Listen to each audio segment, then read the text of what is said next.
തിരുവനന്തപുരത്തിൻ്റെ കിഴക്ക് പശ്ചിമഘട്ടത്തോട് ചേർന്ന് പ്രകൃതി ഒരു അത്ഭുതം തീർത്തു വച്ചിട്ടുണ്ട്. വരമ്പതി, വില്ലൂന്നി, കൊണ്ടകെട്ടി, കൂനിച്ചി മലനിരകൾ ചേർന്നൊരുക്കി വച്ചിരിക്കുന്ന ഒരത്ഭുതം. വരമ്പതി മലയിൽ നിന്നും തുടങ്ങാം. കാളിമലയും കുരിശുമലയും ഉൾപ്പെടുന്ന വരമ്പതിയിൽ നിന്ന്. വരമ്പതിയുടെ കിഴക്കേ ചെരുവിലാണ് ദുർഗാദേവി ക്ഷേത്രം ഉൾപ്പെടുന്ന കാളിമലയുടെ നിൽപ്പ്. സമുദ്രനിരപ്പിൽ നിന്ന് ഏതാണ്ട് 3600 അടി ഉയരത്തിൽ സ്ഥിതി ചെയ്യുന്ന ഇവിടേക്കുള്ള തീർത്ഥാടനം തമിഴ്നാട്ടിലെ പത്തുകാണിയിലെ നിരപ്പിൽ നിന്ന് തുടങ്ങുന്നു. കാളിമല ക്ഷേത്രത്തിലെ ഉത്സവകാലം കന്യാകുമാരിയിൽ നിന്നുള്ള 3 ദിവസത്തെ രഥയാത്ര 4ാമത്തെ ദിവസമായ ദുർഗാഷ്ടമി നാളിൽ ഇവിടെ എത്തിച്ചേരുകയും അഭിഷേകം നടത്തപ്പെടുകയും ചെയ്യുന്നു. ചിത്രപൗർണമിയിൽ പൊങ്കാല മഹോത്സവവും ഇവിടെ നടക്കുന്നു.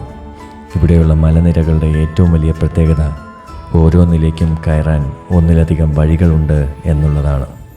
ഒരു കാലത്ത് മാർത്താണ്ഡവർമ്മ മഹാരാജാവ് 8 വീട്ടിൽ പിള്ളമാരിൽ നിന്ന് രക്ഷ നേടാൻ അഭയം തേടിയ മലയെന്നും കേട്ടറിവുണ്ട്. സമീപത്തുള്ള ദ്രവ്യപ്പാറയിലും വരമ്പതിയിലുമെല്ലാം അഭയം തേടിയ ശ്രീ മാർത്താണ്ഡവർമ്മ അന്ന് അദ്ദേഹത്തിന് അഭയം നൽകിയ ആദിവാസി മക്കൾക്ക് ഏതാണ്ട് 600 ഏക്കർ ഭൂമി ചെമ്പോലയിൽ കരം തീരുവയില്ലാതെ എഴുതി നൽകി എന്നുമാണ് കഥകൾ.